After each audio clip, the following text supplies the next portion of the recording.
ഞാൻ റീജ. നമ്മൾ ഇന്ന് ഡിസ്കസ് ചെയ്യാൻ പോകുന്നത് കേരള റെനൈസൻസ് ആണ്. നവോത്ഥാനം. കേരളത്തിന്റെ നവോത്ഥാന നായകന്മാരെയും നായികമാരെയൊക്കെ കുറിച്ചാണ് നമ്മളുടെ ക്ലാസ്. ഇന്ന് നമ്മൾ 3 വ്യക്തികളെ കുറിച്ചാണ് പഠിക്കുന്നത്. ബ്രഹ്മാനന്ദ സ്വാമി ശിവയോഗി, പിന്നെ 2 വനിതകളാണ്. അതിൽ ലളിതാ പ്രഭുവിന്റെ കൂടെ തന്നെ നമ്മൾ കമലാ പ്രഭു സഹോദരിയെ കുറിച്ച് പറയും. അതുപോലെ തന്നെ വളരെ പ്രസിദ്ധിയായ മറ്റൊരു നവോത്ഥാന നായികയാണ് പാർവതി നെന്മണി മംഗലം. അപ്പൊ ഈ ഒരു 3 വ്യക്തികളെ കുറിച്ചാണ് ഇന്നത്തെ ഡിസ്കഷൻ. അപ്പൊ എല്ലാവർക്കും ക്ലാസ്സിലേക്ക് ഒരിക്കൽ കൂടി സ്വാഗതം. ഇതുവരെ പഠിച്ചതൊക്കെ ഓർമ്മയുണ്ടോ? ഹായ് സാന്ദ്ര, ഇതുവരെ പഠിച്ചതൊക്കെ ക്ലിയർ ആണോ? Hi Rupika, Ashwini, Simi, hi Nayana. എല്ലാവർക്കും സ്വാഗതം. നമുക്ക് സ്റ്റാർട്ട് ചെയ്യാം. നമ്മൾ ആദ്യം തന്നെ പോകുന്നത് ബ്രഹ്മാനന്ദ സ്വാമി ശിവയോഗിയെ കുറിച്ച് പഠിക്കാനാണ്.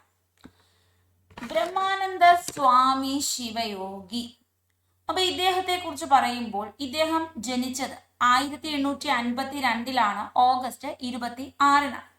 1852 ഓഗസ്റ്റ് 26 ബ്രഹ്മാനന്ദ സ്വാമി ശിവയോഗി ജനിച്ചത്. സെപ്റ്റംബർ 10 1929 അന്തരിച്ചു. അപ്പൊ 52 ഓഗസ്റ്റ് 26 ജനിച്ചു. സെപ്റ്റംബർ 10 1929 അന്തരിച്ചു. ഇപ്പൊ ജനനവും മരണവും മനസ്സിലായോ? ഓക്കെ ആണോ? ജനനവും മരണവും ഓക്കെ ആണോ? ജനനവും മരണവും ഓക്കെ ആണോ? ക്ലിയർ ആണ്. അപ്പൊ എന്നാണ് ജനിച്ചത്? 1852 ഓഗസ്റ്റ് 26 ഇദ്ദേഹം ജനിച്ചത്. 1852 ഓഗസ്റ്റ് 26 ഇദ്ദേഹം ജനിച്ചത്. അതുപോലെ തന്നെ 1929 സെപ്റ്റംബർ 10 ഇദ്ദേഹം അന്തരിച്ചത്.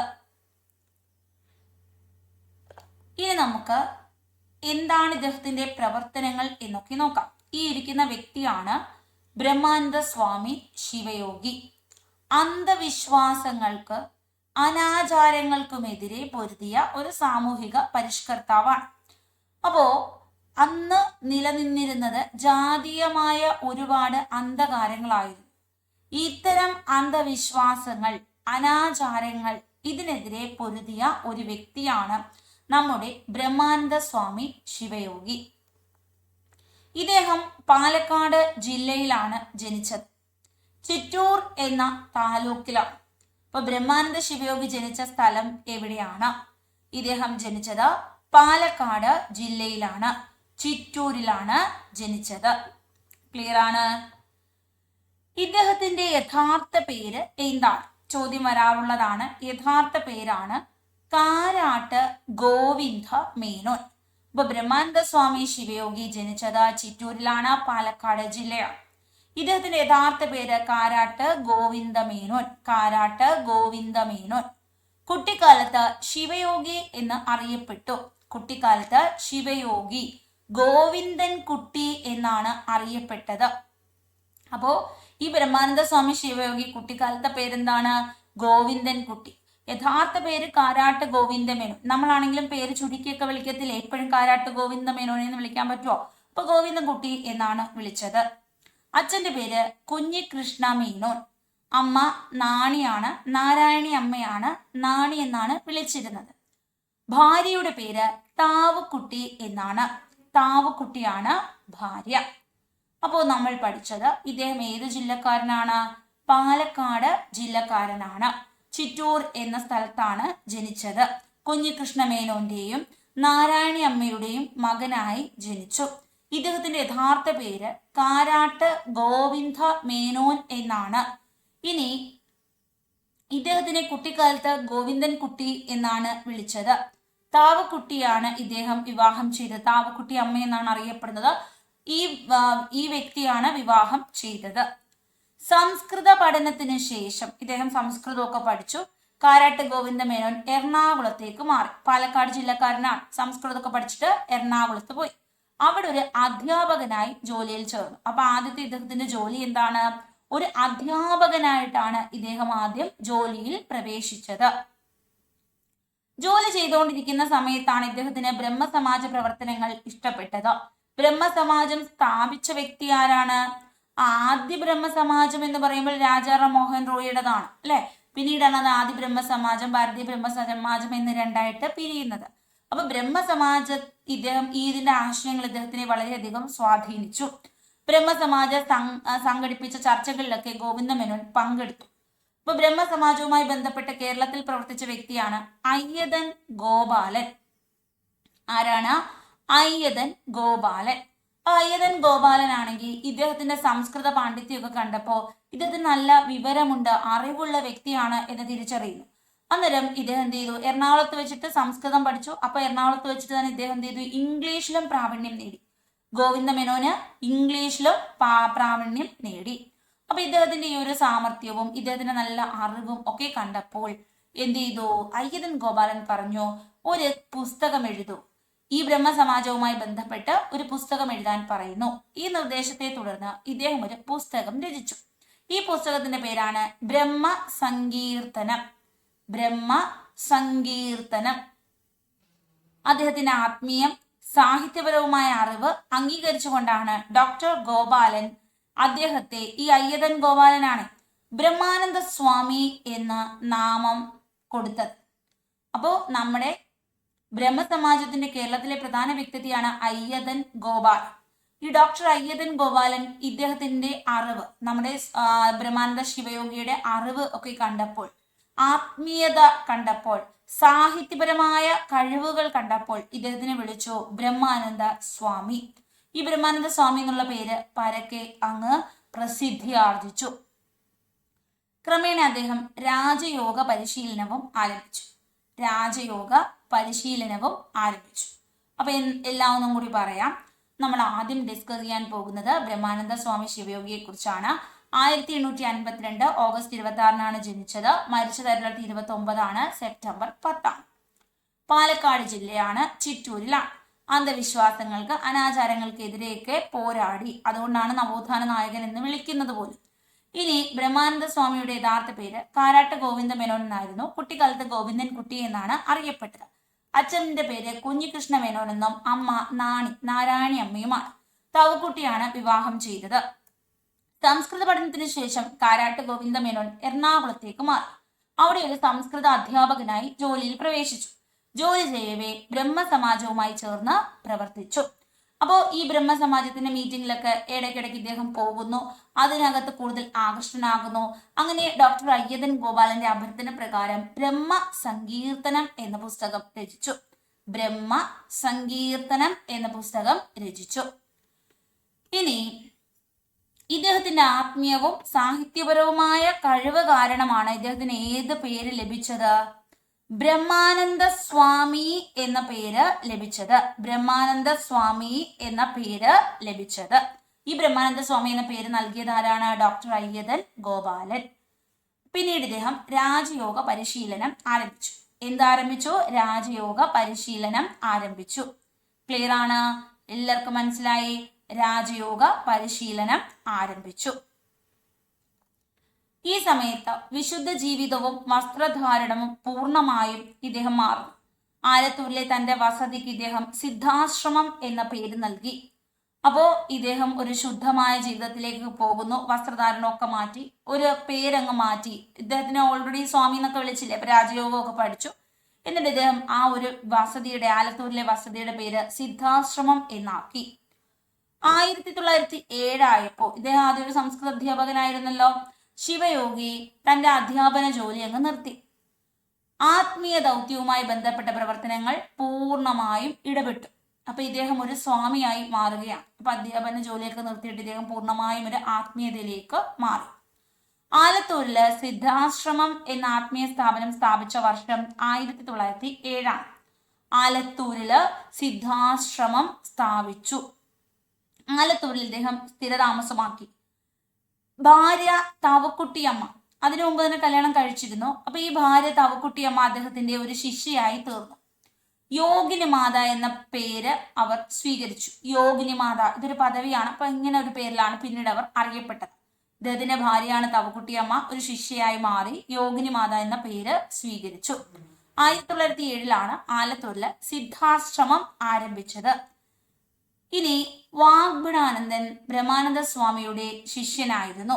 വാഗ്ഭടാനന്ദൻ ബ്രഹ്മാനന്ദ സ്വാമിയുടെ ആരായിരുന്നു? ശിഷ്യനായിരുന്നു. പ്രധാനപ്പെട്ട ഒരു ശിഷ്യനായിരുന്നു വാഗ്ഭടാനന്ദൻ. വിദ്യാഭ്യാസത്തിന്റെ പ്രാധാന്യം, പ്രത്യേകിച്ച് സ്ത്രീകളുടെ വിദ്യാഭ്യാസത്തിന്റെ പ്രാധാന്യത്തെ കുറിച്ചൊക്കെ ബ്രഹ്മാനന്ദ സ്വാമി ശിവയോഗി ഊന്നി പറഞ്ഞു.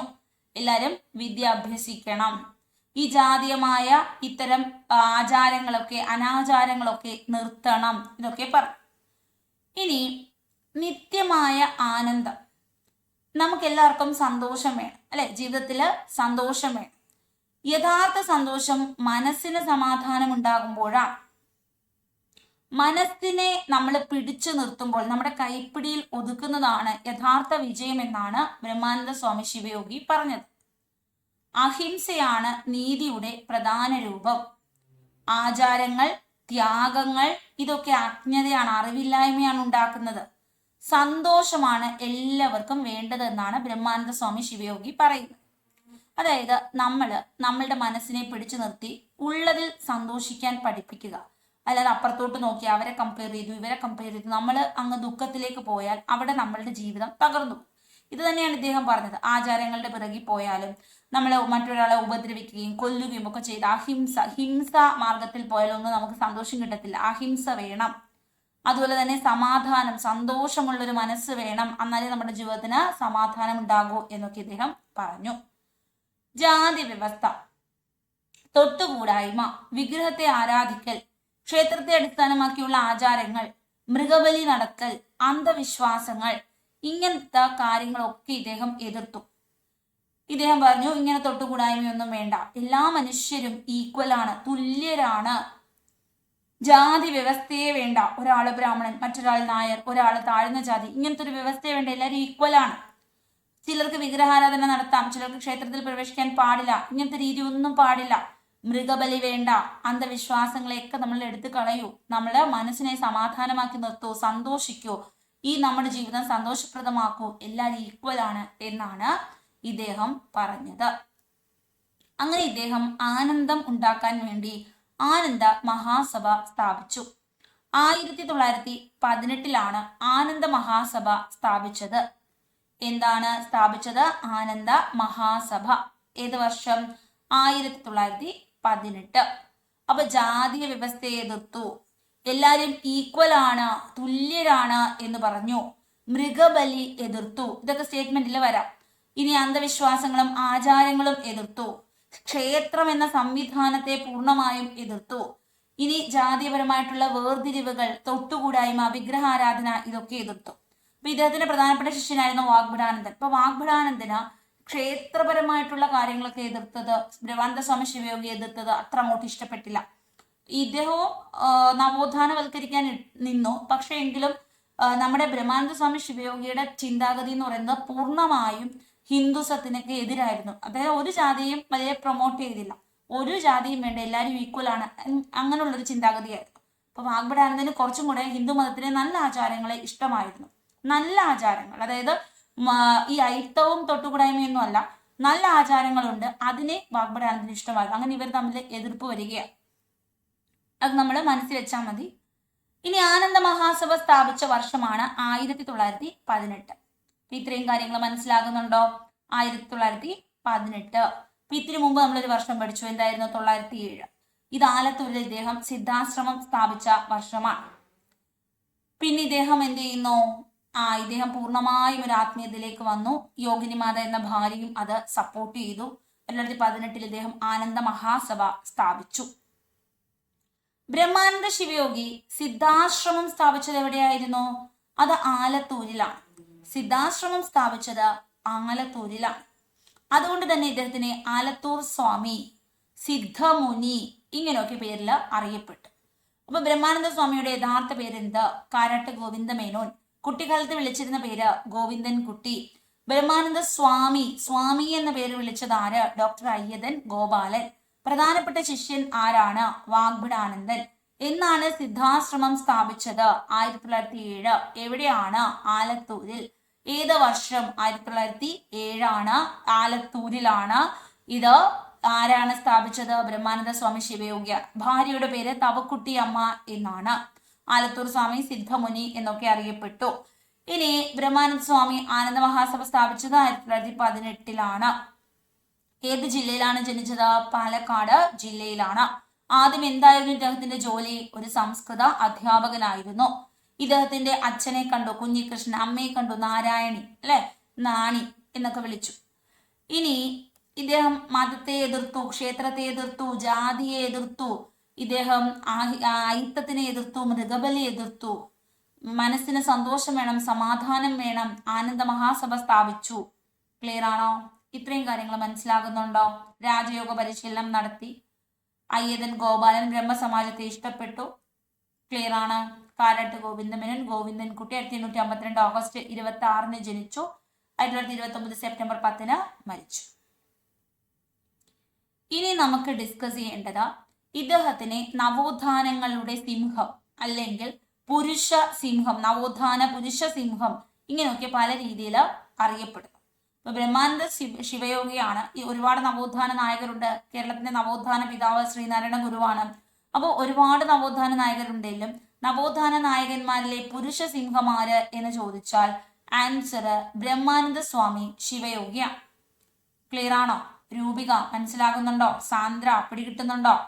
ഓക്കെ ആണ്. നയന, അശ്വനി ക്ലിയർ ആണോ? സിമി ഓക്കെ ആണല്ലോ.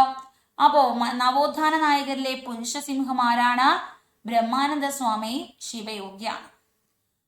ആനന്ദ ദർശനത്തിന്റെ ഉപജ്ഞാതാവാണ്. ഏത് ദർശനത്തിന്റെ ഉപജ്ഞാതാവാണ്? ആനന്ദ മഹാസഭ സ്ഥാപിച്ച വ്യക്തിയാണ്. ആനന്ദ ദർശനത്തിന്റെ ഉപജ്ഞാതാവാണ്. സാരാഗ്രാഹി എന്നൊരു പ്രസിദ്ധീകരണം ഇദ്ദേഹം ആരംഭിച്ചു. ഇദ്ദേഹം നന്നായിട്ട് എഴുതുമായിരുന്നു, അല്ലെ? അങ്ങനെയാണ് ബ്രഹ്മസങ്കീർത്തനം എഴുതിയത്. ഇദ്ദേഹത്തിന്റെ ആദ്യ ഒരു പ്രസിദ്ധീകരണമാണ് സാരാഗ്രാഹി എന്ന് പറയുന്നത്. ഇനി സ്ത്രീകളുടെ ഇടയിൽ വിദ്യാഭ്യാസം പ്രചരിപ്പിക്കുന്നതിന് വേണ്ടി ഇദ്ദേഹം ബ്രഹ്മാനന്ദ ശിവയോഗി ഒരു കാവ്യം എഴുതി. സ്ത്രീ വിദ്യ പോഷണി 1899 ആ വർഷമൊന്നും നിങ്ങൾ പഠിക്കേണ്ട, നമ്മൾ അറിഞ്ഞിരിക്കാൻ വേണ്ടി എഴുതിയെന്നേ ഉള്ളൂ. 1899 സ്ത്രീ വിദ്യാപോഷണി എഴുതിയത്. ഇദ്ദേഹം എല്ലാവർക്കും വിദ്യാഭ്യാസം വേണം എന്ന് പറഞ്ഞു, സ്ത്രീകൾക്ക് വിദ്യാഭ്യാസം വേണമെന്ന് എടുത്തു പറഞ്ഞു. ബ്രഹ്മാനന്ദ ശിവയോഗി ആരംഭിച്ചൊരു മാസികയാണ്, പ്രസിദ്ധീകരണമാണ് സാരഗ്രാഹി. സാരഗ്രാഹി. ഇനി മോക്ഷപ്രദീപ നിരൂപണം എന്ന ദീർഘപ്രബന്ധത്തിന്റെ കർത്താവാണ് ബ്രഹ്മാനന്ദ സ്വാമി ശിവയോഗി.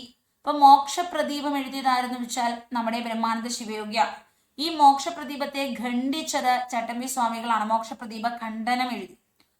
അപ്പൊ മോക്ഷപ്രദീപം എഴുതിയത് ആര് എന്ന് ചോദിച്ചാൽ ബ്രഹ്മാനന്ദ സ്വാമി ശിവയോഗിയാണ്. വനവാസികളും ഭിക്ഷാടകരുമായ സന്യാസികളെ ഉദരനിമിത്തം എന്ന് പരിഹസിച്ചു. അപ്പൊ ഇദ്ദേഹം ഒരു സ്വാമിയായിട്ട് നിൽക്കുകയാണ്. അപ്പോ ബാക്കിയുള്ള പല സ്വാമികൾ അവര് വനത്തിലൊക്കെ പോയി ഉപവസിക്കുന്നു, അല്ലെങ്കിൽ ഭിക്ഷാടകരായിട്ട് പോയി ആളുകളിൽ നിന്ന് ഭക്ഷണത്തിന് വേണ്ടി അല്ലെങ്കിൽ ചുമ്മാ പൈസ ഒക്കെ ചോദിക്കുന്നു. ഇങ്ങനെ കുറെ സന്യാസിമാരെ ആ കാലഘട്ടത്തിൽ കാണാം. അപ്പൊ ഇവരെ കണ്ടിട്ട് ഇദ്ദേഹം പറഞ്ഞു, ഇവരൊന്നും യഥാർത്ഥ സന്യാസികളല്ല, ഇവർക്കൊക്കെ വയറ് വിശക്കുന്നു, അപ്പൊ ഇവർക്ക് ജോലി ചെയ്യാൻ വയ്യാത്തതുകൊണ്ട് ചുമ്മാ അഭിനയിച്ച് നടക്കുകയാണ്, ഉദരനിമിത്തം ഭക്ഷണത്തിന് വേണ്ടിയിട്ട് മാത്രമാണ് എന്ന് ഇദ്ദേഹം പരിഹസിച്ചു. ആനന്ദ മഹാസഭ സ്ഥാപിച്ചത് ആരാണ്? ബ്രഹ്മാനന്ദ സ്വാമി ശിവയോഗിയ. ഇദ്ദേഹം സ്ഥാപിച്ച ഒരു മതമാണ് ആനന്ദമതം. ഇദ്ദേഹം മതത്തെ പൂർണ്ണമായും എതിർത്തു. പിന്നെ എന്തുകൊണ്ട് മതം സ്ഥാപിച്ചു നോക്കിയാൽ അന്നത്തെ കാലത്ത് എല്ലാവരും ഏതെങ്കിലും ഒരു മതത്തിൽ വിശ്വസിച്ചു. എല്ലാവർക്കും ഏതെങ്കിലും ഒരു മതം വേണമെന്ന് ഇങ്ങനെ ആഗ്രഹം, ജനങ്ങളെല്ലാം ഏതെങ്കിലുമൊക്കെ മതത്തിലാണ് ചേരുന്നത്. അപ്പൊ ഇദ്ദേഹവും എന്ത് ചെയ്തു? ഒരു മതം സ്ഥാപിച്ചു. ഈ മതത്തിന് പ്രത്യേകിച്ച് ആരാധനയോ വിഗ്രഹാരാധനയോ ഒന്നുമില്ല. ഇദ്ദേഹം മനസ്സാണ് ദൈവം, നിങ്ങളുടെ മനസ്സ് എപ്പോഴും സന്തോഷമായിട്ടിരിക്കോ, അങ്ങനെ നല്ല കാര്യങ്ങൾ ജനങ്ങളിലേക്ക് എത്തിക്കുന്നതിന് വേണ്ടി മാത്രമാണ് ഇദ്ദേഹം ഒരു മതം എന്ന പേരിൽ ഒരു സംഭവം തുടങ്ങിയത്. മതങ്ങളെയും വിഗ്രഹാരാധനയും എതിർത്ത സാമൂഹിക പരിഷ്കർത്താവാണ്. മതത്തെ എതിർത്തു, വിഗ്രഹാരാധനയെ എതിർത്തു. നവോത്ഥാന നായകരിലെ പുരുഷ സിംഹം എന്ന് അറിയപ്പെടുന്നു. മോക്ഷപ്രദീപം രചിച്ചു.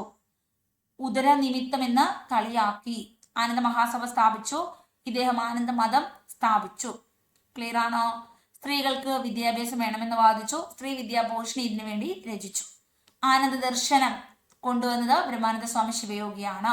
സാരാഗ്രഹി എന്നാണ് ഇദ്ദേഹത്തിന്റെ മാസികയുടെ പേര്. ആലത്തൂർ സ്വാമി എന്ന് അറിയപ്പെടുന്നു. ഇത്രയും ക്ലിയർ ആണോ? ഓക്കെ. ഇനി മനുഷ്യന് മോക്ഷപ്രാപ്തിക്കുള്ള ഏകമാർഗം രാജയോഗമാണ് എന്ന് ഇദ്ദേഹം പറഞ്ഞു. മനുഷ്യന് മോക്ഷം ലഭിക്കണമെങ്കിൽ രാജയോഗം അഭ്യസിക്കണം എന്ന് പറഞ്ഞു. മനസ്സാണ് ദൈവം എന്ന് പ്രഖ്യാപിച്ചു. മനസ്സാണ് ദൈവം എന്ന് പ്രഖ്യാപിച്ച സാമൂഹിക പരിഷ്കർത്താവാണ്. മനസ്സാണ് ദൈവം എന്ന് പ്രഖ്യാപിച്ച സാമൂഹിക പരിഷ്കർത്താവ്. ഇനി ബ്രഹ്മാനന്ദ സ്വാമി ശിവയോഗി എഴുതിയ ദീർഘമായിട്ടുള്ള ഒരു പ്രബന്ധം, ഒരു പ്രസംഗമാണ്. അന്നത്തെ കാലത്ത് ഇദ്ദേഹം ഒരുപാട് പ്രസംഗങ്ങൾ നടത്തി സാധാരണപ്പെട്ട ജനങ്ങളെ ഈ ചിന്തകളിൽ നിന്നൊക്കെ മാറ്റി നല്ല രീതിയിൽ നല്ല മനുഷ്യരാക്കി മാറ്റുന്നതിന് വേണ്ടിയിട്ട് അങ്ങനത്തെ ഒരു ദീർഘ പ്രസംഗമാണ് മോക്ഷപ്രദീപ നിരൂപണം എന്ന് പറയുന്നത്. മോക്ഷപ്രദീപം എന്ന കൃതിയിലൂടെ പരാമർശിക്കുന്നത് ഈ പ്രസംഗത്തെ കുറിച്ചാണ്. ഇനി ഇദ്ദേഹം ഈ രാജയോഗം എല്ലാവർക്കും അറിഞ്ഞിരിക്കണം, എങ്കിൽ മാത്രമേ മോക്ഷമുണ്ടാകൂ എന്ന് പറഞ്ഞു. അതുമായി ബന്ധപ്പെട്ട് ഇദ്ദേഹം ആനന്ദ യോഗശാല സ്ഥാപിച്ചു. ഈ ആനന്ദ യോഗശാല എന്ന് പറയുന്നത് രാജയോഗം ജനങ്ങൾക്ക് പരിശീലിപ്പിച്ചു കൊടുക്കുന്നതിന് വേണ്ടിയിട്ടാണ് ആനന്ദ യോഗശാല ഇദ്ദേഹം ആരംഭിച്ചത്. ഈ ആനന്ദ യോഗശാലയുടെ നടത്തിപ്പുകാരിയായിരുന്നു അദ്ദേഹത്തിന്റെ ഭാര്യയായ യോഗിനി മാത. യോഗിനി മാതയാണ് നടത്തിപ്പുകാരി. ഈ ആനന്ദ യോഗശാലയുടെ പ്രസിഡന്റ് എന്ന് പറയുന്നത് എപ്പോഴും അതിന്റെ അധ്യക്ഷൻ ബ്രഹ്മാനന്ദ സ്വാമി ശിവയോഗിയും വൈസ് പ്രസിഡന്റ് ആണ് യോഗിനി മാത. അപ്പൊ രാജയോഗം ജനങ്ങളിൽ എത്തിക്കാനാണ് ആനന്ദ യോഗം ഇദ്ദേഹം എന്ത് ചെയ്തത്? ആനന്ദ യോഗശാല സ്ഥാപിച്ചത്. അതിന്റെ എക്കാലത്തെ പ്രസിഡന്റ് ആണ് ആര്? ബ്രഹ്മാനന്ദ സ്വാമി ശിവയോഗി. വൈസ് പ്രസിഡന്റ് ആയിട്ട് ആര് വരുന്നു? യോഗിനി മാത വന്നു. മനസ്സാണ് ദൈവം എന്ന് പ്രഖ്യാപിച്ചു. മനസ്സിൽ ശാന്തിയും സമാധാനവും ഉണ്ടെങ്കിൽ സ്വർഗമായിരിക്കും ജീവിതം. അശാന്തിയാണെങ്കിലോ നരകമായിരിക്കും. വേറെ ഒരു സ്വർഗവും നരകവും ഒന്നും ഇവിടെ ഇല്ല എന്ന് ഇദ്ദേഹം പറഞ്ഞു. മനസ്സാണ് എല്ലാം. അതാണ് ആനന്ദ ദർശനം. മനസ്സാണെല്ലാം. മനസ്സിന് സമാധാനം സന്തോഷം ഉണ്ടെങ്കിൽ സ്വർഗം. മനസ്സിന് ദുഃഖമാണ്, ദുരിതമാണ്, ടെൻഷനാണ് എങ്കിൽ നരകം. വേറെ ഒരു സ്വർഗവും നരകവും ഒന്നും ഇല്ല എന്ന് ഇദ്ദേഹം പറഞ്ഞു. പ്രധാന ശിഷ്യനാണ് വാഗ്ഭടാനന്ദൻ. എന്നാണ് അന്തരിച്ചത്? 1929 സെപ്റ്റംബർ 10. ഇത്രയും കാര്യങ്ങൾ ഓക്കെ ആണോ? അപ്പോൾ നമ്മൾ ഇതൊന്നും കൂടെ ഒന്ന് പറഞ്ഞിട്ട് ഇനി നമുക്ക് ആനന്ദ മഹാസഭ എന്താണ്, അതിന്റെ ആദർശങ്ങൾ എന്താണെന്നൊക്കെ പറയണം.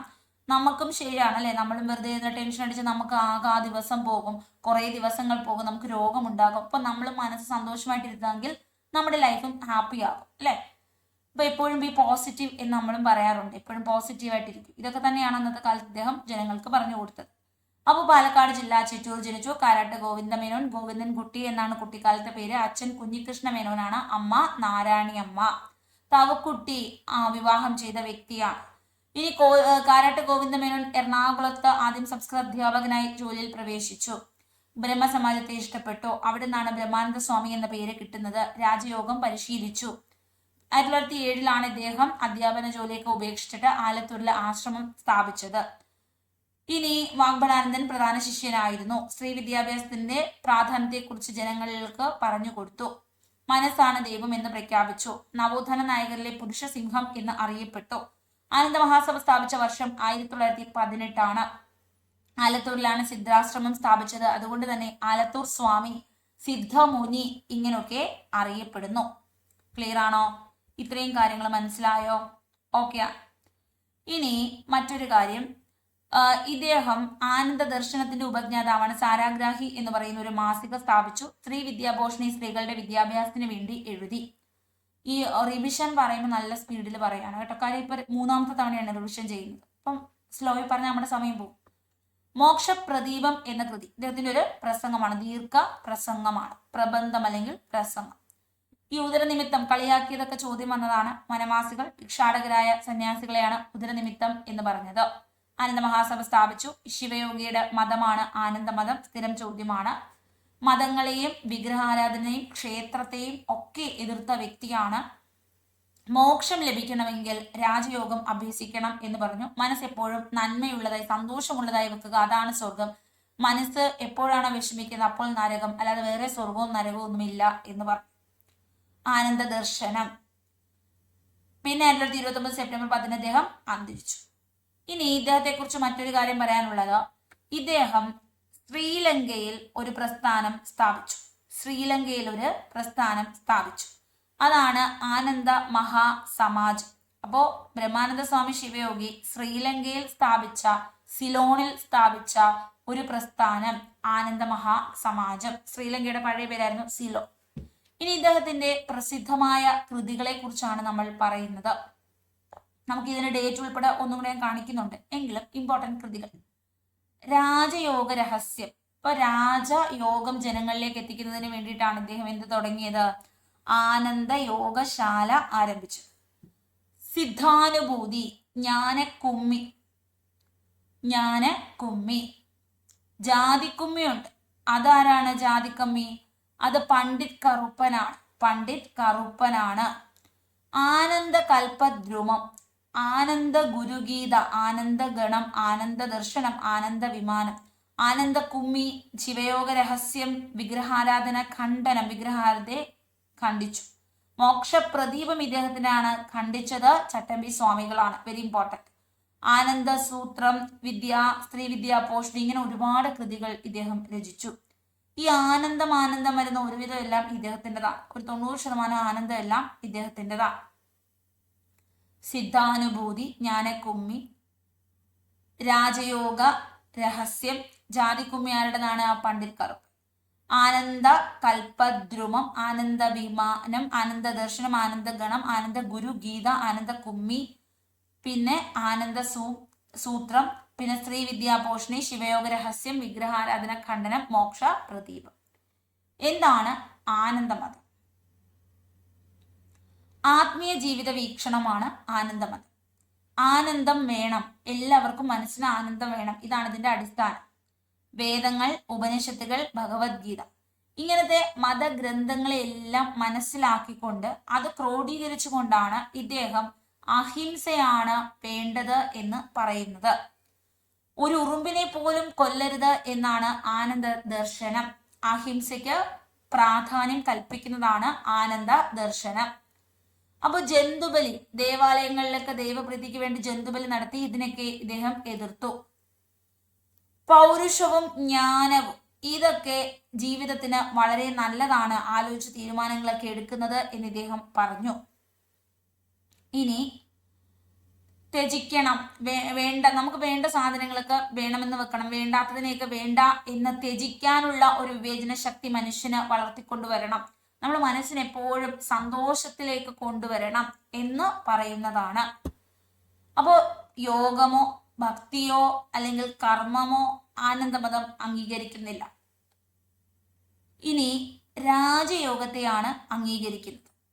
ഇപ്പൊ ഭക്തി കാരണം നിങ്ങൾക്ക് നല്ല ജീവിതം ഉണ്ടാകുമെന്നോ അല്ലെങ്കിൽ നിങ്ങളുടെ കർമ്മം അങ്ങനെ വെച്ചിട്ടോ ഒന്നും അല്ല, രാജയോഗത്തെയാണ് ഇവർ അംഗീകരിച്ചത്.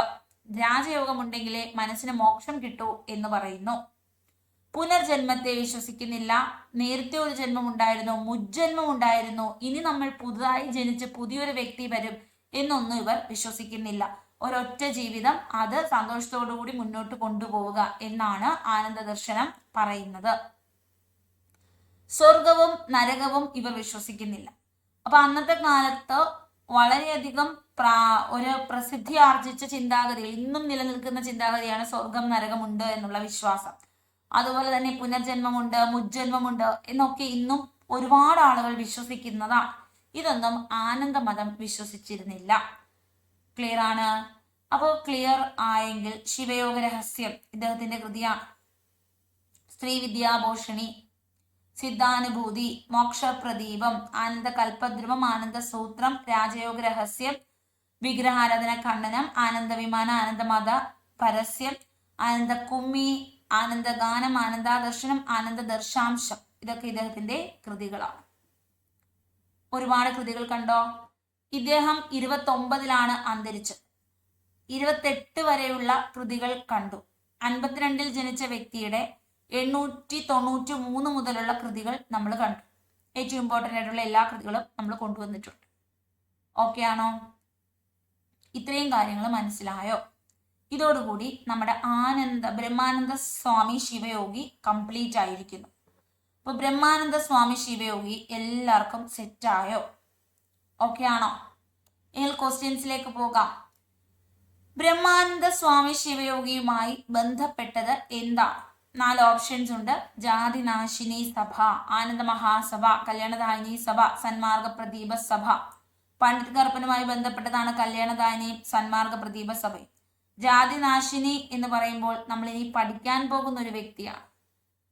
ഈ നാളെ ആയിരിക്കും അദ്ദേഹത്തെ പഠിക്കുന്ന ആനന്ദ തീർത്ഥനാണ്. ഇത് ആനന്ദ മഹാസഭയാണ് ബ്രഹ്മാനന്ദ സ്വാമി ശിവയോഗിയുമായി ബന്ധപ്പെട്ടത്. ഓക്കെ ആണോ? ക്ലിയർ ആണ്? ഹായ് സിത്താര. സിത്താര കഴിഞ്ഞ ക്ലാസ്സിൽ ഇല്ലായിരുന്നോ? ഓക്കെ, അടുത്ത ചോദ്യം. താഴെ പറയുന്ന ബ്രഹ്മാനന്ദ ശിവയോഗിയുമായി ബന്ധമില്ലാത്തത് എന്താ? ജ്ഞാനോദയം സഭ സ്ഥാപിച്ചു. ആനന്ദജാതി എന്ന പുതിയ ആശയം. ബ്രഹ്മാനന്ദ ശിവയോഗി വിശ്വസിച്ചിരുന്ന മതം ആനന്ദമതം. പാലക്കാട് സ്കൂളിൽ സംസ്കൃത അധ്യാപകനായിരുന്നു. ബ്രഹ്മാനന്ദ ശിവയോഗിയുമായി ബന്ധമില്ലാത്തത് വേണം. ആനന്ദജാതി എന്ന് പറയുന്ന ഒരു ആശയം കൊണ്ടുവന്നില്ലേ? ആനന്ദമതം കൊണ്ടുവന്നില്ലേ? ബ്രഹ്മാനന്ദ ശിവയോഗി വിശ്വസിച്ച മതം ഏതാ? ആനന്ദമതം. പാലക്കാട് സ്കൂളിൽ സംസ്കൃത അധ്യാപകനായിരുന്നില്ലേ? എറണാകുളത്ത് സംസ്കൃത അധ്യാപകനായിരുന്നു. പിന്നീട് അങ്ങ് പാലക്കാട് പോയി അവിടെ അധ്യാപകനായി. അദ്ദേഹം പാലക്കാടാണ് ജനിച്ചത്. ജ്ഞാനോദയം സഭ പണ്ഡിറ്റ് കറുപ്പനുമായി ബന്ധപ്പെട്ടതാ. അപ്പൊ ഇത് ഇദ്ദേഹവുമായി ബന്ധപ്പെട്ടതല്ല എന്ന് ഓർക്കുക. അടുത്തത്, ആനന്ദ മഹാസഭയുടെ ആദ്യ വൈസ് പ്രസിഡന്റ് ആരാണ്? President Brahmananda Swami ശിവയോഗിയാണ്. Vice president അദ്ദേഹത്തിന്റെ ഭാര്യയാണ് യോഗിനി മാത. മനസ്സാണ് ദൈവം എന്ന് പ്രഖ്യാപിച്ച സാമൂഹിക പരിഷ്കർത്താവ് ആരാണ്?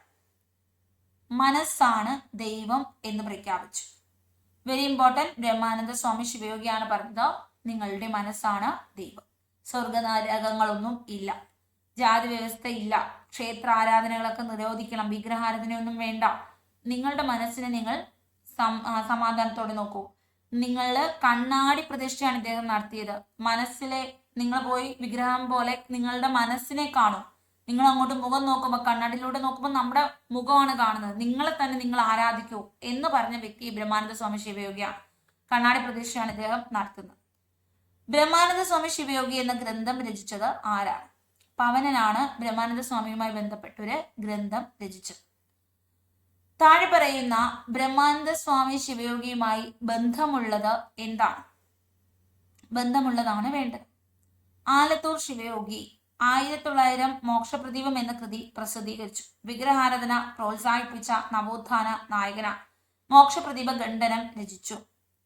അപ്പൊ ഇദ്ദേഹം മോക്ഷപ്രദീപം എഴുതി. ഖണ്ഡനം ആരാണ്? ചട്ടമ്പി സ്വാമികളാണ്. മോക്ഷപ്രദീപം എഴുതിയ വർഷം നോക്കുക, 905. കണ്ടോ? 905. 907 ആലത്തൂർ സിദ്ധാശ്രമം സ്ഥാപിക്കുന്നത്. 918 ആനന്ദമതം സ്ഥാപിക്കുന്നത്. അപ്പൊ ആ വർഷങ്ങളൊക്കെ ഒന്ന് ഓർത്തു വെക്കുക. മോക്ഷപ്രദീപം വളരെ ഇമ്പോർട്ടന്റ് ആണ്. മോക്ഷപ്രദീപ ഖണ്ഡനം എഴുതിയ ഇദ്ദേഹമാണോ? അല്ല, മോക്ഷപ്രദീപ ഇദ്ദേഹമാണ് എഴുതിയത്. പക്ഷെ വർഷം ഇവിടെ തെറ്റാണ്. 905 വരേണ്ടത്. വിഗ്രഹാരാധനയെ എതിർത്ത വ്യക്തിയാണ്. പ്രോത്സാഹിപ്പിച്ചോ? ഇല്ല. ആലത്തൂർ സ്വാമി, ആലത്തൂർ ശിവയോഗി, സിദ്ധ സ്വാമി എന്നൊക്കെ ഇദ്ദേഹത്തെ വിളിച്ചിരുന്നു. ബ്രഹ്മാനന്ദ ശിവയോഗിയുടെ പ്രധാനപ്പെട്ട ശിഷ്യൻ ആരാണ്? ആരായിരുന്നു പ്രധാന ശിഷ്യൻ? വാഗ്ഭടാനന്ദനായിരുന്നു പ്രധാനപ്പെട്ട ശിഷ്യൻ. ആരാണ്? വാഗ്ഭടാനന്ദൻ. ഇനി ബ്രഹ്മാനന്ദ സ്വാമി ശിവയോഗി ഏത് ജില്ലക്കാരനാണ്? ഏത് ജില്ലക്കാരനാണ്? ആൻസർ പാലക്കാട് ജില്ലക്കാരനാണ്. യോഗിനി മാതാവ് എന്ന പേരിൽ അറിയപ്പെടുന്നത് ആരെയാണ്? യോഗിനി മാത എന്നറിയപ്പെട്ടത് ആരെയാ? താവക്കുട്ടി അമ്മയാ. ആരെയാണ്? താവക്കുട്ടി അമ്മയാണ് യോഗിനി മാത എന്ന് വിശേഷിപ്പിച്ചത്. ഇനി നിരീശ്വരവാദികളുടെ ഗുരു എന്നറിയപ്പെടുന്ന നവോത്ഥാന നായകൻ. വളരെ ഇമ്പോർട്ടന്റ് ആണ്. ഇത് നമ്മൾ അല്ലാതെ പഠിച്ചില്ല, ക്വസ്റ്റ്യനിലൂടെ പഠിക്കാമെന്ന് വിചാരിച്ചു. നിരീശ്വരവാദികളുടെ ഗുരു. ഇദ്ദേഹം പറഞ്ഞത് മനസ്സാണ് ദൈവം എന്നാണ്. നിങ്ങൾ കണ്ണാടി പ്രതിഷ്ഠയാണ് നടത്തിയത്. കാണുന്ന വിഗ്രഹം എന്ന് പറയുന്നത് ഇവിടെ കണ്ണാടിയാണ്. ഈ കാണുന്ന കണ്ണാടിയിൽ കൂടി കാണുന്ന നിങ്ങളുടെ മനസ്സിനെ അല്ലെങ്കിൽ നിങ്ങളെ തന്നെ നിങ്ങൾ ആരാധിക്കൂ എന്ന് പറഞ്ഞു. സ്വർഗവും നരകവും ഇല്ല എന്ന് പറഞ്ഞു. ഇദ്ദേഹം നവോത്ഥാന നായകരുടെ സിംഹം എന്ന് വിശേഷിപ്പിക്കപ്പെടുന്നു.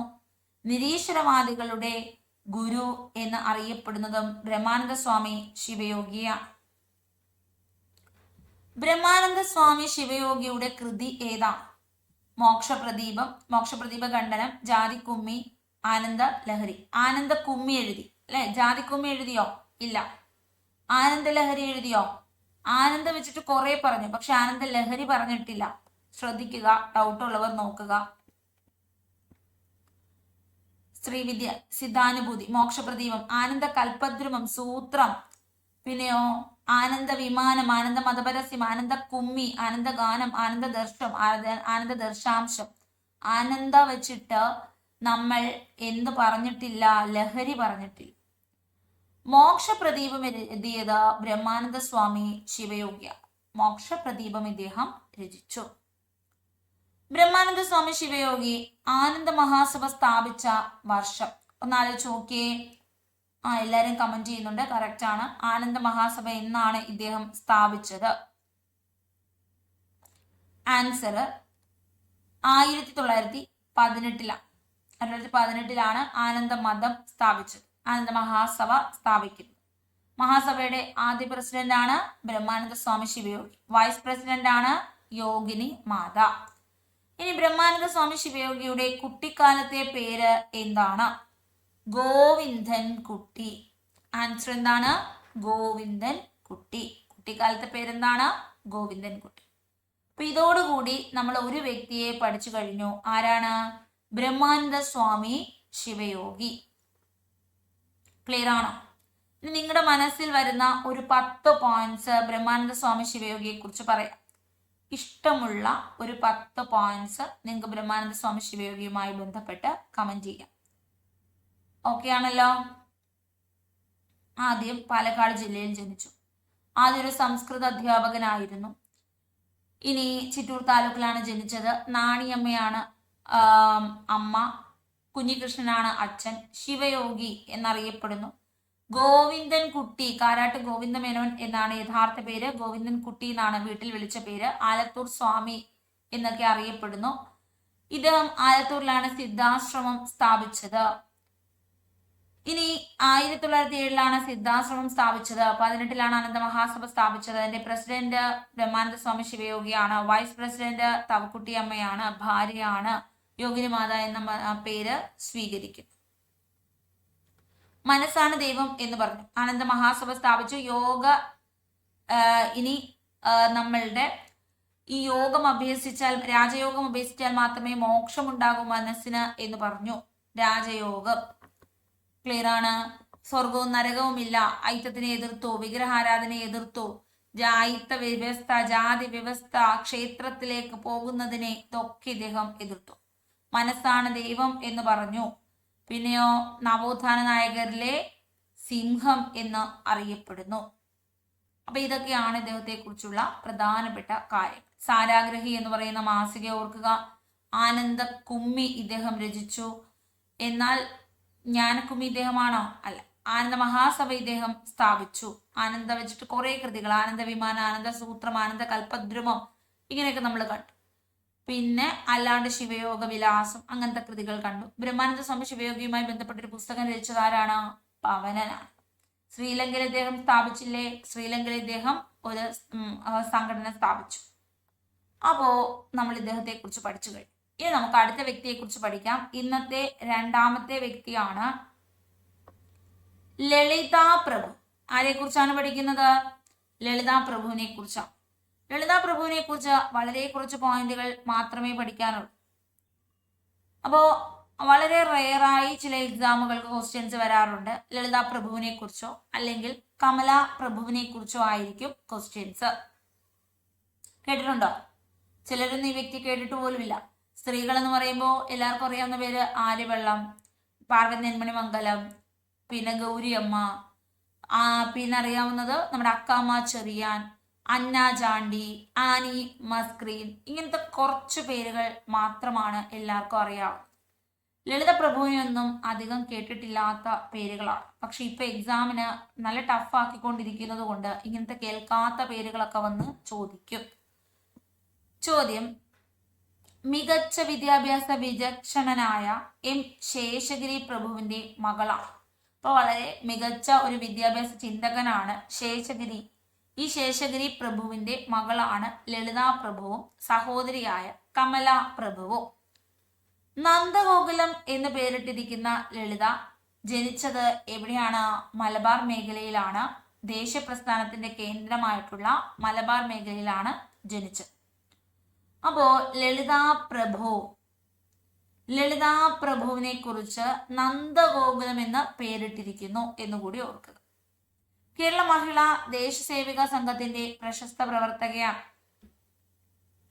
കേരള മഹിളാ ദേശസേവിക സംഘത്തിന്റെ പ്രശസ്ത പ്രവർത്തകയാണ്.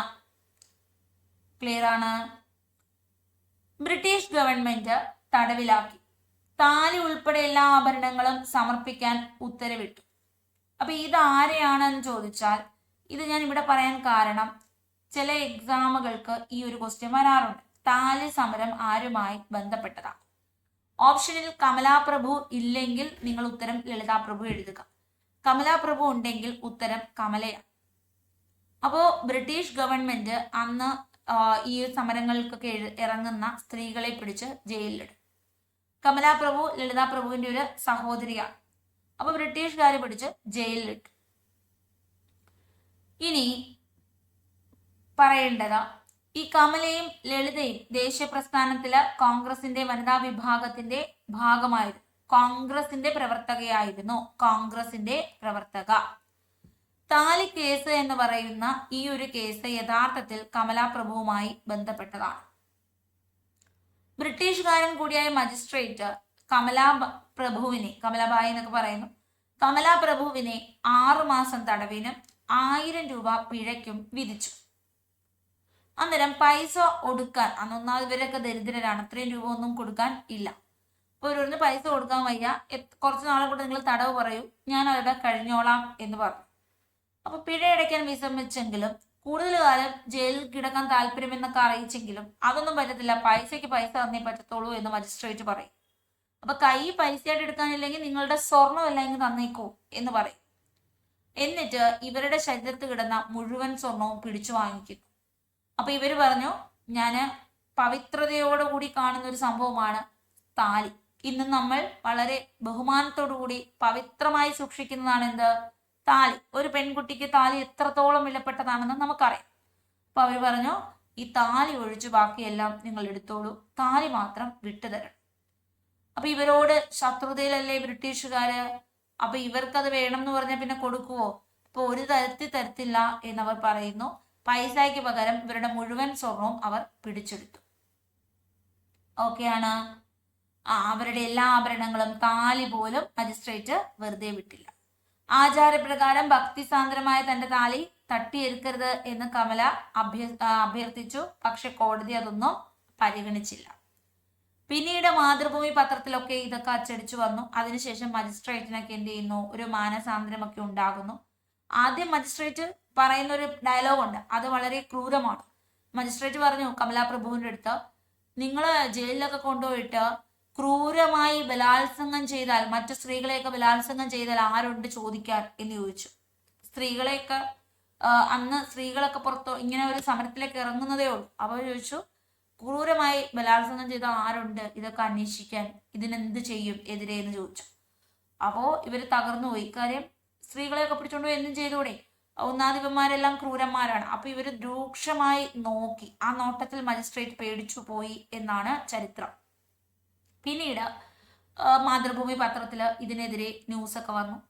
അങ്ങനെ മജിസ്ട്രേറ്റും ബ്രിട്ടീഷുകാരും ഈ താലി തിരികെ കൊടുക്കാൻ തീരുമാനിച്ചു.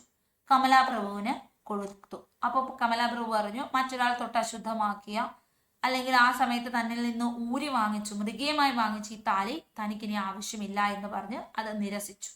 അപ്പൊ ഇവരൊക്കെ ഭയങ്കര ആത്മാഭിമാനികളാണ്. ധീരമായ ഡയലോഗുകളും ധീരമായ പ്രവർത്തനങ്ങളുമാണ്. അതുകൊണ്ട് പിന്നെ സ്വീകരിച്ചില്ല. ഇപ്പൊ എക്സാമിന് എപ്പോഴും ചോദിക്കാറുള്ള ഒരു കാര്യം, താലി കേസ് ഏതുമായി ബന്ധപ്പെട്ടിരിക്കും? അപ്പൊ നമ്മുടെ ഓപ്ഷനിൽ കമലാപ്രഭു ഉണ്ടെങ്കിൽ കമലാപ്രഭുവിനെ എഴുതുക, അതാണ് യഥാർത്ഥ ആൻസർ. ചില സമയങ്ങളിൽ ചില എക്സാമുകൾക്ക് നമ്മൾ കണ്ടിട്ടുണ്ട്, കമലാപ്രഭുവിനെ കാണില്ല, ലളിതാ പ്രഭുവിനെ കാണിക്കും, സഹോദരിയെ കാണിക്കും. അപ്പൊ നമ്മൾ സഹോദരിയുടെ പേര് എഴുതും.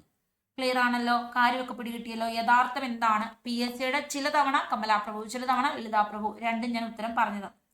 എന്നാലും രണ്ടുപേരെ കൂടി ചോദിക്കില്ല. രണ്ടുപേരെ കൂടി ചോദിച്ചാലും നിങ്ങൾക്ക് കമലാപ്രഭുവിനെ എഴുതാം. അപ്പൊ ഇവരുടെ അച്ഛന്റെ പേരെന്താണ്? ശേഷഗിരി. ലളിതാ പ്രഭു എന്താണ് പ്രത്യേകത? കേരള മഹിളാ ദേശസേവികാ സംഘത്തിന്റെ പ്രശസ്ത പ്രവർത്തകയാണ്. കേരള മഹിളാ ദേശസേവികാ സംഘത്തിന്റെ പ്രശസ്ത പ്രവർത്തകയാണ്. അപ്പൊ വലിയ പോയിന്റ്സ് ഒന്നുമില്ല, കാര്യങ്ങളൊക്കെ പിടികിട്ടി. ഒരു കഥ പോലെ ഓർത്ത് വെച്ചൂടെ? ഓക്കെ ആണോ? അപ്പൊ ഇങ്ങനെയാണ് നമ്മൾ ഓർക്കുന്നത്. ലളിതാ പ്രഭു എന്ന് പറയുന്നത് ശേഷഗിരി പ്രഭുവിന്റെ മകളാണ്. കേരള മഹിളാ ദേശസേവികാ സംഘത്തിന്റെ പ്രശസ്ത പ്രവർത്തകയാണ്. ഇവരെയൊക്കെ തടവിൽ അടച്ചിട്ടുണ്ട്. സഹോദരിയാണ് കമലാ പ്രഭു, തടവിൽ അടച്ചു. കോൺഗ്രസിന്റെ പ്രവർത്തകരായിരുന്നു ഇവർ രണ്ടുപേരും. അങ്ങനെ തടവിൽ അടച്ചപ്പോൾ പൈസ കൊടുക്കാനില്ലാത്തത് കൊണ്ട് 1000 രൂപ പിഴ അടച്ചപ്പോൾ അത് കൊടുക്കാനില്ലാത്തത് കൊണ്ട് ശരീരത്തിൽ കിട്ടുന്ന മുഴുവൻ സ്വർണ്ണങ്ങളും എടുത്തു. അതിൽ താലി ഉൾപ്പെടെയുള്ളതുണ്ടായിരുന്നു. അപ്പൊ താലി തിരിച്ചു ചോദിച്ചെങ്കിലും കൊടുത്തില്ല എന്ന് നമുക്ക് ഓർത്തു വെക്കാം. കമല, കമല എന്ന് പറയുമ്പോൾ പേരിൽ തന്നെ മാലയില്ലേ? കമല, മാലയില്ലേ? അപ്പൊ മാല, താലി ആരുമായി ബന്ധപ്പെട്ടതാണ്?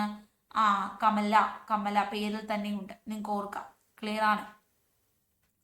താലിമാല കേസുമായി ബന്ധപ്പെട്ട വ്യക്തി ആരാണ്? താലിമാല കേസുമായി ബന്ധപ്പെട്ട വ്യക്തി നിങ്ങൾക്ക് ക്ലിയർ ആയി എന്ന് ഞാൻ വിശ്വസിക്കുകയാണ്.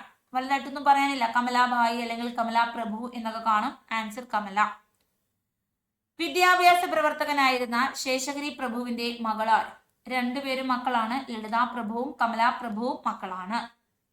ബ്രിട്ടീഷുകാർ ജയിലിൽ പിടിച്ചപ്പോൾ താലിമാല ഉൾപ്പെടെയുള്ള എല്ലാ ആഭരണങ്ങളും ആവശ്യപ്പെട്ടത് ആരുടേതാണ്? ആൻസർ കമലാ പ്രഭുവാണ്. പിന്നെ നമ്മൾ ലളിതയും പഠിക്കുന്നു. കാര്യം ചില എക്സാമിന് ചോദിച്ചു. കാര്യമൊക്കെ മനസ്സിലായല്ലോ? എന്തുകൊണ്ട് തെറ്റും ശരിയും നിങ്ങൾക്ക് മനസ്സിലായി ഞാൻ വിശ്വസിക്കുകയാണ്. സെറ്റാണോ? അപ്പൊ കമലാ പ്രഭു സെറ്റ്. ഇത് നമുക്ക് പാർവതി നെന്മണി മംഗലത്തെ കുറിച്ച് പഠിക്കാം. ആരാണ് പാർവതി നെന്മണി മംഗലം? നടവരമ്പത്ത് നല്ലൂർ ഇല്ലത്ത് തൃശൂർ ജില്ലയിൽ ഇരിങ്ങാലക്കുടയിൽ, ഇരിങ്ങാലക്കുടയൊക്കെ നമുക്ക് അറിയത്തില്ലേ? തൃശൂർ ജില്ലയിലാണെന്ന് അറിയാലോ ഇരിങ്ങാലക്കുട. വിഷ്ണു നമ്പൂതിരിയുടെയും സരസ്വതി അന്തർജനത്തിന്റെയും മകളായി ജനിച്ചു. 2011 ജനിച്ചു. അപ്പൊ പാർവതി നെന്മണി മംഗലത്തെ കുറിച്ചാണ് പറയുന്നത്. ഇരിങ്ങാലക്കുട തൃശൂർ ജില്ലയിലാണ് ജനിച്ചത്. ഒരു നമ്പൂതിരി കുടുംബത്തിലാണ് ജനിച്ചത്. വിഷ്ണു നമ്പൂതിരിയുടെയും സരസ്വതി അന്തർജനത്തിന്റെയും മകളായിട്ടാണ് 2011 ജനിച്ചത്. പാർവതി നെന്മണി മംഗലം നമ്പൂതിരിമാരുടെ ഇടയിൽ സാമൂഹ്യ പരിഷ്കരണത്തിന് സജീവമായി. ഇപ്പൊ വീട്ടി ഭട്ടതിരിപ്പാടാണെങ്കിലും നമ്പൂതിരി ഫാമിലിയിലാണ് ജനിച്ചത്. അവിടെ തന്നെ കമലാ പ്രഭുവാണോ ലളിതാ പ്രഭുവാണോ? ഏതാണ് ഏതാണ്? ഇപ്പൊ ക്ലിയർ ആയോ സാന്ദ്രയ്ക്ക്? ഇതിൽ ആരാണ് എന്താണ് എന്ന് പിടികിട്ടിയോ? കമലാ പ്രഭു എന്താണ്, ലളിതാ പ്രഭു എന്താണെന്ന് ഇപ്പോ സാന്ദ്രയ്ക്ക് പിടികിട്ടിയോ? ഓക്കെയാണ്.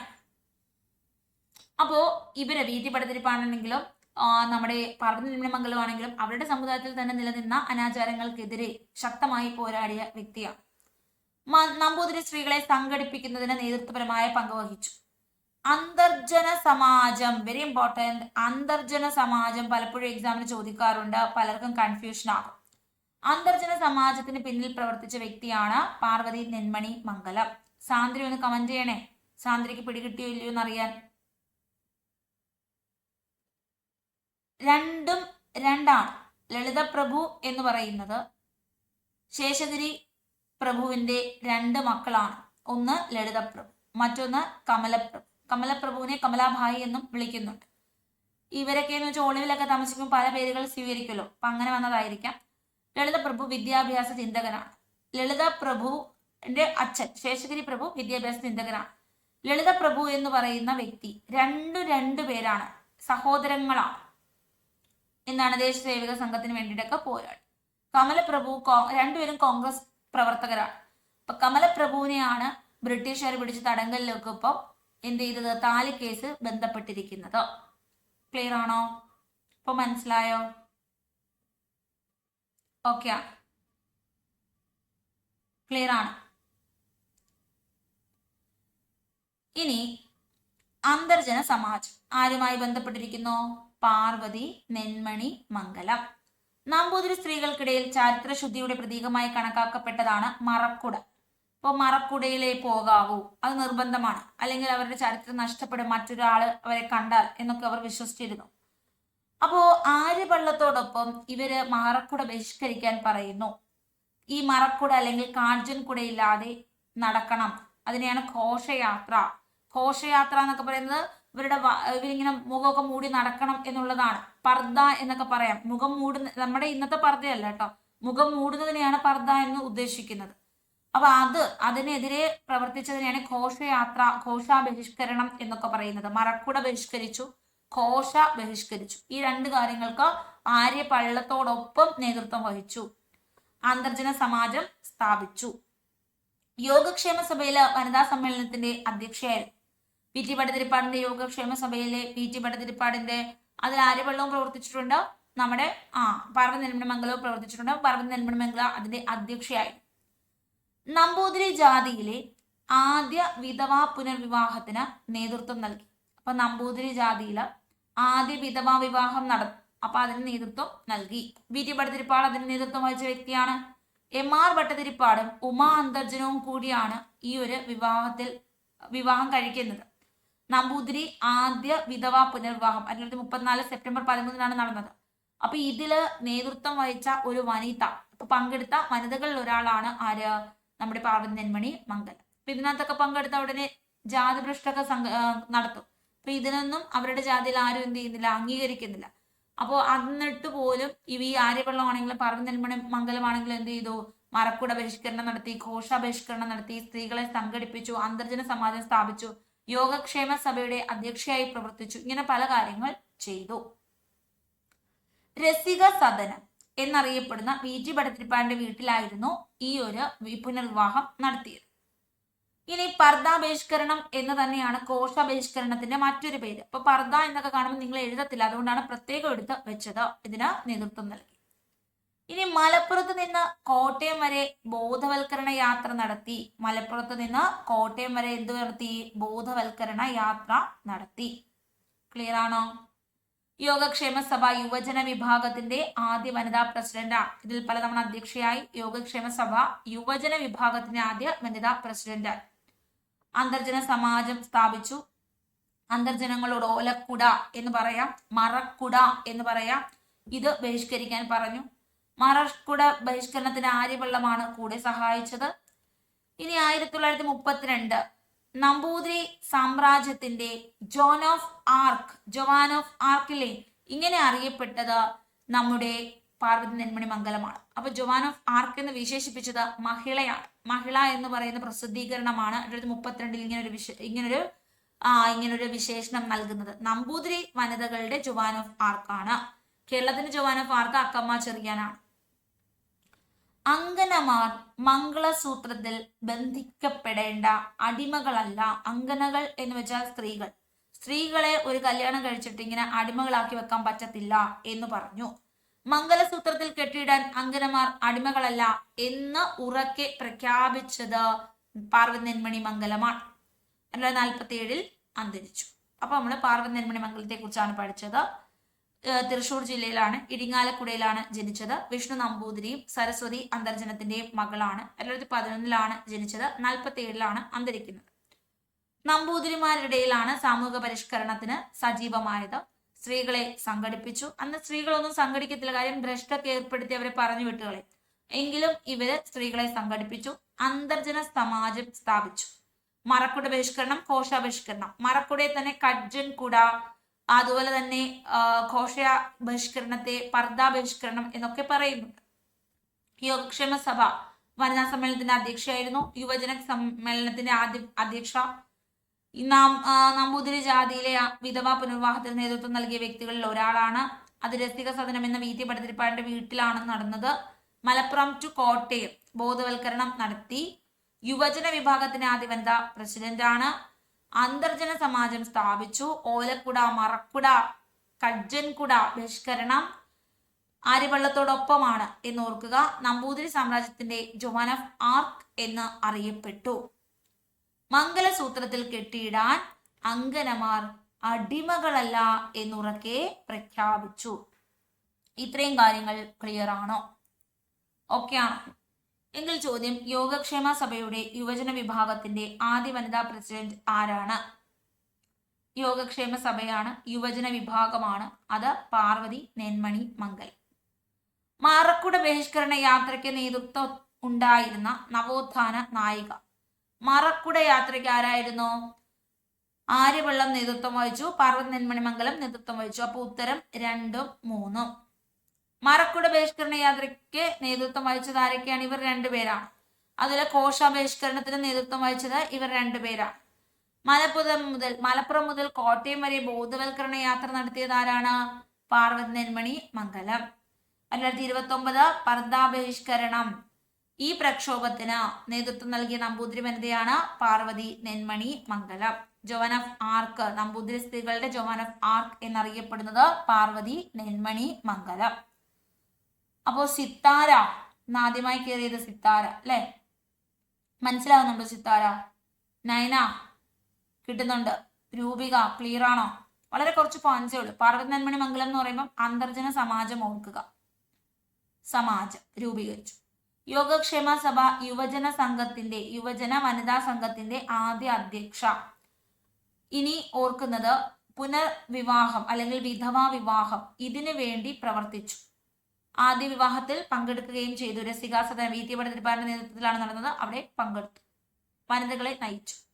വനിതാ അന്തർജന സ്ത്രീകളെ നേതൃത്വപരമായി അവരെ സംഘടിപ്പിച്ചു. ആര്യവള്ളത്തോടൊപ്പം ഏതൊക്കെ ബഹിഷ്കരണത്തിൽ പങ്കെടുത്തോ?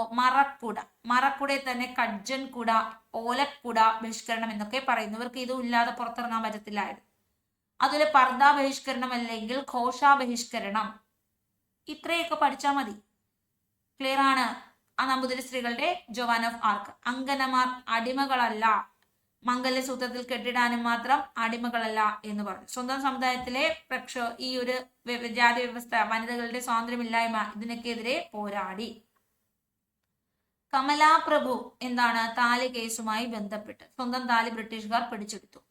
ലളിതാ പ്രഭു ദേശസേവിക സംഘവുമായി ബന്ധപ്പെട്ട് പ്രവർത്തിച്ചു. 2 പേരും ശേഷഗിരി പ്രഭുവിന്റെ മക്കളാണ്. ഓക്കെയാണ്. ബ്രഹ്മാനന്ദ സ്വാമി ശിവയോഗിയെ കുറിച്ച് എന്തൊക്കെ അറിയാം? നവോത്ഥാന സിംഹം അല്ലെ, നായകരിലെ സിംഹം. ഇനിയോ നിരീശ്വരവാദികളുടെ ഗുരു എന്ന് അറിയപ്പെടുന്നു. ആനന്ദ മതം സ്ഥാപിച്ചു. ഇനി രാജയോഗ വിദ്യ മോക്ഷത്തിന് നല്ലതാണ് എന്ന് പറഞ്ഞു. മോക്ഷ പ്രദീപം എന്ന കൃതി രചിച്ചു. ശിവയോഗം കൃതി രചിച്ചു. പിന്നെ ശിവരാജയോഗം എന്ന കൃതി രചിച്ചു. ബ്രഹ്മാനന്ദ സ്വാമി ശിവയോഗിയുടെ പേരിലുള്ള പുസ്തകം രചിച്ചത് പവനൻ. ആലത്തൂർ സ്വാമി എന്ന് അറിയപ്പെടുന്നു. പാലക്കാട് ജില്ലയിൽ ജനിച്ചു. പാലക്കാടിൽ സംസ്കൃത അധ്യാപകൻ, എറണാകുളത്ത് സംസ്കൃത അധ്യാപകൻ. യോഗിനി മാതയാണ് ഭാര്യ. തവക്കുട്ടി അമ്മ എന്നായിരുന്നു യഥാർത്ഥ പേര്. ആനന്ദ മഹാസഭ സ്ഥാപിച്ചു. ആനന്ദ ജാതി, മനസ്സാണ് ദൈവം എന്ന് പറഞ്ഞു. മനസ്സിനെ സന്തോഷമാക്കി വെക്കുക, സ്വർഗവും നരകവും ഇല്ല എന്ന് പറഞ്ഞു. വിഗ്രഹാരാധനയെ എതിർത്തു, മതത്തെ തന്നെ എതിർത്തു, ജാതി വ്യവസ്ഥയെ എതിർത്തു, ക്ഷേത്രത്തെ എതിർത്തു, ഐത്തത്തിനെ എതിർത്തു. ഇങ്ങനെ ഒരുപാട് എതിർപ്പുകൾ. ക്ലിയർ ആണോ? ബ്രഹ്മാനന്ദ സ്വാമി ശിവയോഗിയെ കുറിച്ച് മനസ്സിലായോ? 2007 ആലത്തൂർ സ്വാമി എന്നറിയപ്പെടുന്ന ആലത്തൂർ സിദ്ധാശ്രമം സ്ഥാപിക്കുന്നത്. 18 ആനന്ദ മഹാസഭ സ്ഥാപിച്ചത്. സിലോണിലും ആനന്ദ മഹാസഭയുമായി ബന്ധപ്പെട്ട് പ്രവർത്തിച്ചു. ശ്രീലങ്ക. ഇനി ഇദ്ദേഹത്തിന്റെ പ്രധാനപ്പെട്ട ഒരു ശിഷ്യനാണ് വാഗ്ബടാനന്ദൻ. ഡോക്ടർ അയ്യതൻ ഗോപാലനാണ് ബ്രഹ്മാനന്ദ സ്വാമി എന്ന് വിളിച്ചത്. ബ്രഹ്മസമാജത്തിൽ ഇദ്ദേഹം ആകൃഷ്ടനായി പ്രവർത്തിച്ചു. ഇത്രയും കാര്യങ്ങൾ സെറ്റാണോ? എല്ലാ കാര്യങ്ങളും നിങ്ങൾക്ക് പറയാൻ പറ്റുന്നുണ്ടോ? ഓക്കെ ആണ്. നയന ക്ലിയർ ആണ്. പാർവതി ക്ലിയർ ആണോ? രൂപിക, അശ്വനി ഓക്കെ ആണ്. അപ്പൊ ഇത്രയും പറഞ്ഞുകൊണ്ട് നമുക്ക് ഇന്നത്തെ ക്ലാസ് വൈൻഡപ്പ് ചെയ്യാലോ. എല്ലാവർക്കും മനസ്സിലായില്ലേ? 3 വ്യക്തികളും ക്ലിയർ ആണോ? ഓക്കെ ആണോ? അങ്ങനെയാണെങ്കിൽ നിർത്തട്ടെ. ഇതിൽ ഡൗട്ട് ഉണ്ടെങ്കിൽ ഇപ്പോൾ കമന്റ് ചെയ്യാം. അപ്പൊ thank you so much. Next ക്ലാസ്സിൽ നമുക്ക് വീണ്ടും കാണാം. ബൈ.